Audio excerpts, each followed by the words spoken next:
ಪರಮಾತ್ಮನೇ ಪ್ರತಿ ಕ್ಲೇಶ ನಾಶ ಗೋವಿಂದಾಯ ನಮೋ ನಮಃ. ಯಾವ ರೀತಿಯಾಗಿ ನಾವು ಶ್ರೀಕೃಷ್ಣನನ್ನು ಪರಮಾತ್ಮ ಅಂತ ಹೇಳ್ತೀವೋ ಅದೇ ರೀತಿಯಾಗಿ ಶ್ರೀ ಓಂ ಸಂತ ಸೇವಾಲಾಲ್ ಮಹಾರಾಜ್ ನಾವು ನಮ್ಮ ಬಂಜಾರ ಸಮಾಜದ ಗುರುಗಳಾದ ಪ್ರಶ್ನೆ ನಾವು ಸ್ಮರಿಸಬೇಕಾಗ್ತದೆ. 1919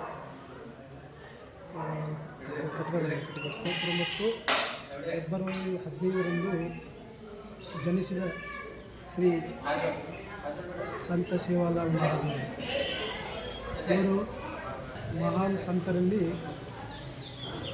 ಮತ್ತು ಸಮಾಜ ಸುಧಾರಕರಲ್ಲಿ ಹುಟ್ಟಿದರು. ಸೇವಾಲಾಲ್ ಮಹಾರಾಜರು ಸ್ಮರಿಸಿದಲ್ಲಿ ನಾವು ಸ್ಮರಿಸಬೇಕಾಗ್ತದೆ. ಯಾಕಂದರೆ ಅವರು ಸಮಾಜದಲ್ಲಿ ಸತ್ಯ ಮತ್ತು ಸಂದೇಶವನ್ನು ಜನರಿಗೆ ಕೊಟ್ಟಿದ್ದಾರೆ.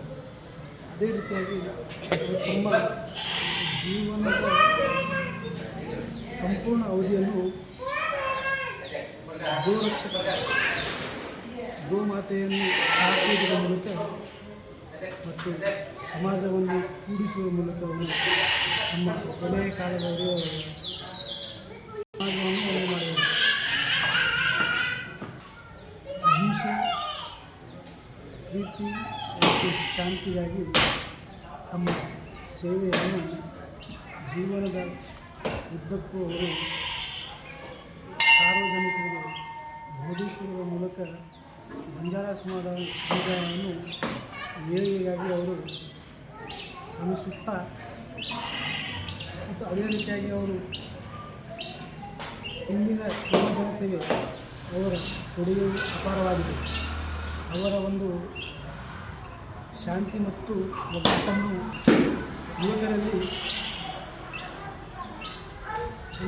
ಅನ್ವಯಗೊಳ್ಳುವುದರ ಮೂಲಕ ಅವರು ಸಮಾಜವನ್ನು ವ್ಯವಸ್ಥಿತವಾಗಿ ರೂಪಿಸುವ ರೀತಿಯಲ್ಲಿ ಅವರು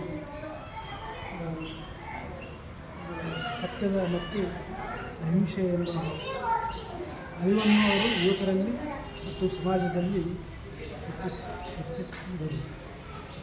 ಅದೇ ರೀತಿಯಾಗಿ ಅವರು ಉತ್ತಮ ನಾಗರಿಕರ ಏಳಿಗೆಗಾಗಿ ಅವರು ಶ್ರಮವನ್ನು ಮಾಡಿದರು ಅಂತ ನಾನು ಈ ಸಂದರ್ಭದಲ್ಲಿ ಹೇಳ್ತಾ ನನ್ನ ಭಾಷಣವನ್ನು ಸಮಾಪ್ತಗೊಳಿಸಲು ಧನ್ಯವಾದಗಳು.